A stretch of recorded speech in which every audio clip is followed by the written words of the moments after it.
ಆತ್ಮೀಯ ಯೂಟ್ಯೂಬ್ ವೀಕ್ಷಕರಿಗೆ ನಮಸ್ಕಾರ. ಮಾಹಿತಿ ನಿಮಗಾಗಿ ಯೂಟ್ಯೂಬ್ ಚಾನಲ್ಗೆ ತಮ್ಮೆಲ್ಲರಿಗೂ ಸ್ವಾಗತ. ಇದೊಂದು ವಸತಿ ಶಾಲೆಗಳಲ್ಲಿ ಶಿಕ್ಷಕರ ನೇಮಕಾತಿ. ಕರ್ನಾಟಕ ವಸತಿ ಶಿಕ್ಷಣ ಸಂಸ್ಥೆಗಳ ಸಂಘ ಕ್ರೈಸ್ ಇದರ ಅಧೀನದಲ್ಲಿ ವಸತಿ ಶಾಲೆಗಳಲ್ಲಿ ದೊಡ್ಡ ಪ್ರಮಾಣದ ಶಿಕ್ಷಕರ ನೇಮಕಾತಿ ನಡೆಸಲಾಗುತ್ತಿದೆ ಎಂದು ಕರ್ನಾಟಕ ಪರೀಕ್ಷಾ ಪ್ರಾಧಿಕಾರವು ಇತ್ತೀಚೆಗೆ ಅಧಿಸೂಚನೆಯನ್ನು ಹೊರಡಿಸಲಾಗಿದ್ದು, ಸುಮಾರು 1087 ಹುದ್ದೆಗಳ ನೇಮಕಾತಿಗೆ ಅರ್ಹ ಅಭ್ಯರ್ಥಿಗಳಿಂದ ಅರ್ಜಿ ಆಹ್ವಾನಿಸಲಾಗಿದ್ದು, ಆಸಕ್ತರು ಈ ಒಂದು ಹುದ್ದೆಗಳಿಗೆ ಅರ್ಜಿ ಸಲ್ಲಿಸಬಹುದಾಗಿದೆ. ವಿದ್ಯಾ ಅರ್ಹತೆ: ಮಾನ್ಯತೆ ಪಡೆದ ವಿಶ್ವವಿದ್ಯಾಲಯದಿಂದ ಪದವಿ, ಇದರೊಂದಿಗೆ BEd ಪದವಿಯನ್ನು ಹೊಂದಿರಬೇಕು. ಅಭ್ಯರ್ಥಿಗಳು ಕರ್ನಾಟಕ ಶಿಕ್ಷಕರ ಅರ್ಹತಾ ಪರೀಕ್ಷೆ ಅಥವಾ CTET ಪರೀಕ್ಷೆಯನ್ನು ಉತ್ತೀರ್ಣರಾಗಿರಬೇಕು.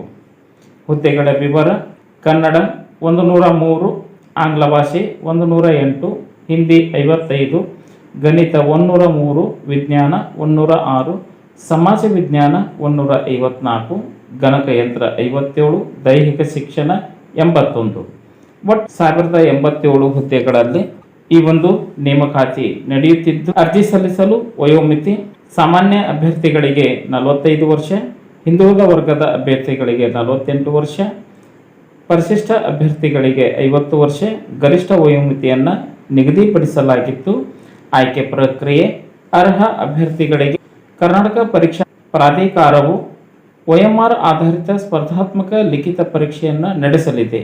ಈ ಪರೀಕ್ಷೆಯಲ್ಲಿ ತಪ್ಪು ಉತ್ತರಗಳಿಗೆ 0.25 ಅಂಕಗಳ ನೆಗೆಟಿವ್ ಮಾರ್ಕಿಂಗ್ ವ್ಯವಸ್ಥೆ ಇರಲಿ. ಅರ್ಜಿ ಶುಲ್ಕ: ಸಾಮಾನ್ಯ OBC ವರ್ಗದ ಅಭ್ಯರ್ಥಿಗಳಿಗೆ 750 ರೂಪಾಯಿ, SC/ST ಪ್ರವರ್ಗ 1 ಮತ್ತು ತೃತೀಯ ಲಿಂಗಿಯ ಅಭ್ಯರ್ಥಿಗಳಿಗೆ 500 ರೂಪಾಯಿ ಹಾಗೂ ಅಂಗವಿಕಲ ಅಭ್ಯರ್ಥಿಗಳಿಗೆ 250 ರೂಪಾಯಿ ಅರ್ಜಿ ಶುಲ್ಕವನ್ನು ನಿಗದಿಪಡಿಸಲಾಗಿತ್ತು. ಆಸಕ್ತ ಅರ್ಹ ಅಭ್ಯರ್ಥಿಗಳು ಹೆಚ್ಚಿನ ವಿವರವನ್ನು ಪಡೆದುಕೊಳ್ಳಲು ಆನ್ಲೈನ್ ಮುಖಾಂತರ ಅರ್ಜಿ ಸಲ್ಲಿಸಲು ಕರ್ನಾಟಕ ಪರೀಕ್ಷಾ ಪ್ರಾಧಿಕಾರದ ಜಾಲತಾಣ ವಿಳಾಸ https://cetonline.karnataka.government.in ಈ ಒಂದು ವೆಬ್ಸೈಟ್ ವಿಳಾಸಕ್ಕೆ ಭೇಟಿ ನೀಡಿ ನಿಗದಿತ ದಿನಾಂಕದೊಳಗೆ ತಾವು ಅರ್ಜಿಯನ್ನು ಸಲ್ಲಿಸಬೇಕು.